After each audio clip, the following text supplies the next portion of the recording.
अभी हम आगे बढ़ते हैं हमजा, हम बार बार ये बात करते हैं कि हमारे जो वतन की मिट्टी है वो बड़ी ज़रखेज़ है, बड़े ही मतलब कह लें काबिल बच्चे जो हैं वो इस धरती पर मौजूद हैं। 13 साल वो बच्चा जिसे शमशाल में मंगलिक सर करने के हवाले से जो मुहिम जो थे उन्होंने छोटा समझकर साथ ले जाने से इनकार कर दिया था, तैयार नहीं थे। आज उस नौजवान ने 19 साल की उम्र में दुनिया की बुलंद तरीन चोटी माउंट एवरेस्ट को सर कर लिया है। क्या बात है। आप देखें ना कि जी कि एक दफ़ा किसी ने इनकार कर दिया, दिल भी टूटा होगा और ये भी ख्याल शायद आया हो कि नहीं मुझे तो शायद अब ये काम करना ही नहीं चाहिए, और फिर अब इस तरीके से सोशल मीडिया पर एक नाम, एक तस्वीर जो है वो सबके सामने आ रही है कि 19 साल नौजवान हैं, शहरोज़ काशिफ हैं, जिन्होंने माउंट एवरेस्ट सर करके सबसे कम उम्र पाकिस्तानी कोपैमा होने का जो एजाज़ है वो भी हासिल कर लिया है और ये चोटी उन्होंने सर की है। और 5वें पाकिस्तानी ये वैसे बन गए हैं जिन्होंने ये चोटी सर की है। और इतनी छोटी सी उम्र में हमजा हम लोग सोच भी नहीं सकते हैं, मतलब आप जा सकते हैं क्या इतनी बुलंदी पर, इतना कोई चोटी सर कर सकते हैं? मतलब कि मैं तो सोच भी नहीं सकता हूँ, मतलब कि वैसे मैं सोचूं कि जी कि ये हो जाएगा तो बड़ा मुश्किल है। और फिर आप कोई काम कर रहे हो ना इशाल, उसमें कोई शख्स आपको या कुछ लोग आपके भले के लिए यही चाहे, जब आपको रोक लेते नहीं आप अभी ये नहीं कर सकते हो, तो मुझे लगता है कि लोग मोरल भी डाउन होता है, डिसहार्ट भी होते हैं, लेकिन फिर भी इसको कंटिन्यू करना। और फिर बात यह है कि उन इलाकों से ताल्लुक़ ना होना, आप ये देखें ना कि उधर ही पले बड़े हों तो और चीज़ होती है, लाहौर से ताल्लुक़ रखते हैं शरोज़, और ये माउंट एवरेस्ट सर करने से कबल पाकिस्तान में जो ब्रॉड पीक है उसको भी ये सर कर चुके हैं, इसी वजह से इनको ब्रॉड बॉय भी कहा जाता है। बिल्कुल ऐसा ही है और इनका नाम इसीलिए ब्रॉड बॉय रखा गया।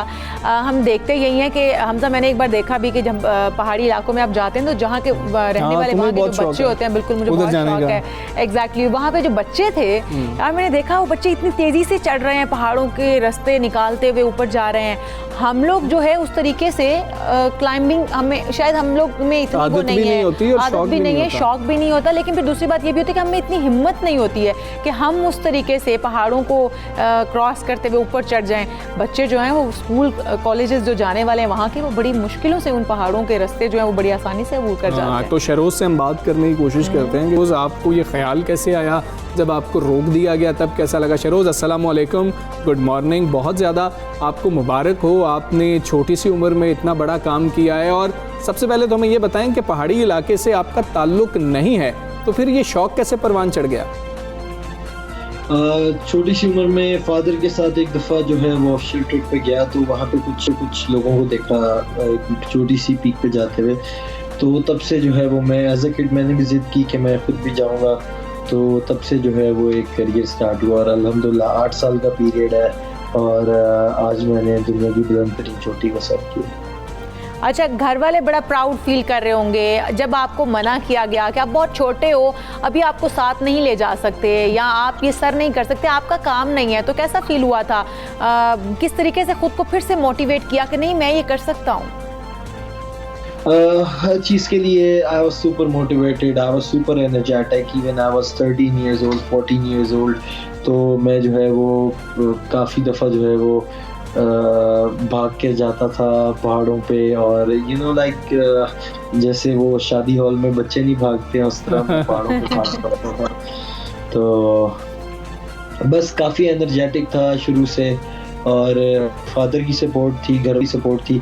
काफ़ी ज़्यादा हेट मिली कि क्यों जा रहा है, खुदकुशी करने भेज देते हैं, कुछ समझते थे कि शायद इसको बहुत ज़्यादा स्पॉन्सर्स मिलते हैं, पैसे मिलते हैं इस चीज़ के, लेकिन ऐसा कुछ भी नहीं है। अल्हम्दुलिल्लाह 8 साल हो गए हैं, मैंने आज तक कोई स्पॉन्सर नहीं लिया, I am still sponsored right now, मेरे फादर मुझे सपोर्ट करते हैं चीज़ में। तो बहुत हेट मिलने के बाद जो है ना वो आज जब दुनिया की बुलंद तरीन चोटी मैंने सर की है, तो अल्लाह का शुक्र है, अल्लाह के फजलो करम से जो लोग हेट कर रहे थे वही लोग अब कहते हैं कि प्राउड ऑफ यू, ये वो ब्ला ब्ला, तो बड़ा अच्छा फील होता है। बिल्कुल, कोई बचपन से ही प्लान था कि ये तो मैंने सबसे छोटी उम्र में पाकिस्तान में करके पूरे पाकिस्तानियों को दिखाना है, बस अल्लाह की तरफ से हो गया? आज से जब मैं 13 साल का था, मैंने अपनी ज़िंदगी के फर्स्ट इंटरव्यू मैंने दिया था, उसमें मैंने कहा था K2 और माउंट एवरेस्ट तो मैंने करना ही करना है, तो माउंट एवरेस्ट हो गया, K2 रह गया। अच्छा, ये भी बताइए शरोज़ कि हम लोग ये देखते हैं कि क्लाइंबिंग इतना आसान काम नहीं है, मतलब हम लोग नहीं कर सकते, क्या इसकी बाकायदा आपने तरबियत ली है या फिर खुद से ही ये खुद साख्ता ही आपका फैसला था, आपने शुरू किया और हो गया? नहीं, मेरे टीचर हैं जाहिद राजपूत हैं, अहमद मुश्तबा हैं। मैं जो है वो जाहिद राजपूत काफ़ी अच्छे माउंटेनियर हैं, स्कर्दू के चबोरी इंटरनेशनल इंस्टीट्यूट। मैंने उनसे level 1 advance, level 2 advance training ली है। ठीक है। अच्छा, और भी कोई प्लान्स हैं? कौन कौन सी चोटियां सर करनी अभी बाकी हैं? मेरा प्लान है दुनिया में 14-8,000 मीटर की चोटियां, जो कि अली सतपारा का भी ख्वाब था, तो इंशाल्लाह उस ख्वाब को लेके आगे जाएंगे। अच्छा ठीक है, आपने अली सतपारा के ख्वाब की बात की है। आप किसको मतलब कि आइडियल मानते रहे, किसको अभी भी मानते हैं, किसको फॉलो कर रहे हैं कि मुझे ये सबसे ज़्यादा पसंद है? मेरे आइडियल क्लाइंबिंग में रेनोल्ड मेसनर है। अच्छा। और उनका एक बड़ा फेमस कोट है कि brave climber is a dead climber. तो पहाड़ का थोड़ा फियर जो है वो रखते हैं अपने दिल में, तो मुझे ये सबसे ज़्यादा ये चीज़ अट्रैक्ट करती है। अच्छा ठीक है, शहरोज़ आप पढ़ भी रहे हैं, अपनी पढ़ाई के हवाले से भी हमें बताएं। जी, कोविड की सिचुएशंस की वजह से आपको पता है कि सब स्कूल्स वगैरह, कॉलेजेस वगैरह, even though I am done with my college, लेकिन सब बंद है। लेकिन I want to work as a commercial pilot इंशाल्लाह, तो जैसे ही खुलते हैं तो लेट्स सी। अच्छा शहरोज़, एक जब पहाड़ी एक चोटी आप सर करने के लिए निकलते हैं, क्या दिल में उस वक्त फीलिंग्स होती हैं? डर, फिर ये तो होता ही होता है, आम बंदे के दिल में भी होता है, आपके भी दिल में होगा। वो सफ़र कैसा गुजर रहा होता है? क्योंकि हम देखते हैं बड़े पुरखतर रास्ते होते हैं, फिर ऊपर से मौसम ऐसा होता है कि बर्फीले पथरीले पहाड़ और बर्फीले पहाड़ और फिर जमा देने वाली सर्दी। किस तरीके से शब रोज़ गुजरते हैं? ये सफ़र कैसा गुजरता है? सफ़र बड़ा कठिन होता है। कभी कभार तो इंसान ये भी सोचता है कि यार किधर फंस गया हूँ, रस्सी से उठ के जो है वो मैं इधर रस्सियों पर लटका हुआ आके। लेकिन फिर जब आप अपने एम की तरफ देखते हो वहाँ पे और देखते हो वो उस खुदा की उस खूबसूरती को देखते हो, तो आप अपने आप को लकी फील करते हो कि इतने करोड़ों लोगों में से सर मुझे चुना गया है कि मैं जो है वो इस खूबसूरती को देख सकूँ आके। बाकी मुश्किलात तो ज़िंदगी के हर शोबे में जो है वो आपको मुश्किलात का सामना करना पड़ता है, तो it's a part of game के -40 भी होता है, -38, -35, and it's not a normal temperature for mountains as well. It's not a normal temperature. -40 is too much. Everything was freezing there. तो इवन तो आपके ऑक्सीजन मास्क के अंदर जो है ना वो बर्फ जम जाती थी और आप सांस नहीं ले सकते थे, तो आपको बार बार वो निकालना पड़ता था। अच्छा ठीक है। शहरोज़, हमें आप ये भी बताएं कि आपने पहले बात की कि जी कि हेट स्पीच का मुझे सामना करना पड़ता है, कि जी कि ये ख़ुदकुशी करने के लिए जा रहे हो, या फिर तुम्हें तो स्पॉन्सर्स मिलते हैं तो तुम स्पॉन्सर्स के पीछे इस तरह से करते हो। स्पॉन्सर्स आपने बताया कि आपको नहीं मिलते, आपके जो फादर हैं वो आपको सपोर्ट करते हैं, लेकिन कई ऐसे लोग हैं जो शौक उनको मौजूद है लेकिन उनको कोई सपोर्ट नहीं कर रहा है। क्या स्पॉन्सर्स होने नहीं चाहिए? स्पॉन्सर्स हों तो उसमें बुरी बात क्या है? आपके क्रिकेट को भी तो स्पॉन्सर्स मिलते हैं। असल मसला ही यही है कि स्पॉन्सर्स ही तो नहीं मिलते। बेसिकली माउंटेनियरिंग को स्पॉन्सर्स ज़्यादा इस वजह से अभी तक मिलते हैं। बहुत से लोग हैं जो बहुत से स्पॉन्सर्स लेके जो है वो माउंटेन्स पे जाते हैं। तो बेसिकली मसला ये है कि माउंटेनियरिंग के अंदर इस वजह से स्पॉन्सर नहीं मिलते क्योंकि ये it's not a highlighted sports. Cricket की अगर आप बात करें तो क्रिकेट में तो आप शर्ट पे किसी का भी लोगो लगाएं तो आपको तो करोड़ों लोग देखेंगे, लेकिन mountaineering is not that thing कि आपको जो है वो करोड़ों लोग देख रहे हैं या ये करें। Obviously every sponsor need his benefits as well, it's all about mutual benefits. तो कहीं ना कहीं ये चीज़ जो है वो स्पॉन्सरशिप में लैक करती है कि आपको उस तरह की कवरेज नहीं मिल सकती।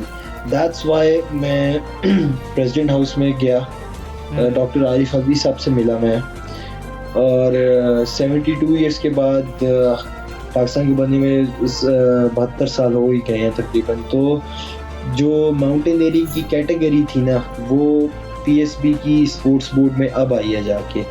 तो आई थिंक सो कि they will work on it after Everest. I think so it's a big achievement for Pakistan, not for me, it's a big achievement for Pakistan. तो आई थिंक कि हम यंग क्लाइंबर्स, माउंटेनियर्स जितने भी teachers हैं, और I think कि इसके अंदर थोड़ा सा हमें गवर्नमेंट ऑफिशियल्स को भी करना पड़ेगा।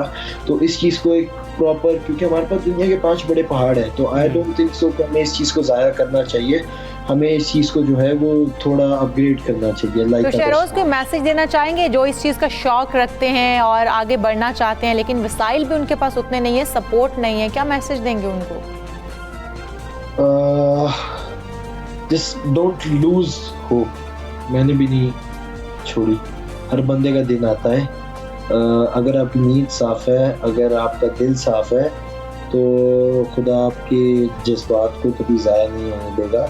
और अगर आपको दुनिया में नहीं तो आखिरत में उसका सिला से। बिल्कुल ठीक। शहरोज़, बहुत शुक्रिया आपका। सुबह सवेरे पाकिस्तान साहब ने आपको एक बार फिर बहुत मुबारक हो। आपने पाकिस्तान का नाम रोशन किया है और सिर्फ 19 साल की उम्र में माउंट एवरेस्ट आपने सर किया, और ये हम लोग सोच भी नहीं सकते, और आपने तो कर दिखाया है, और आप पाकिस्तान का फ़ख्र हैं यकीनी तौर पर।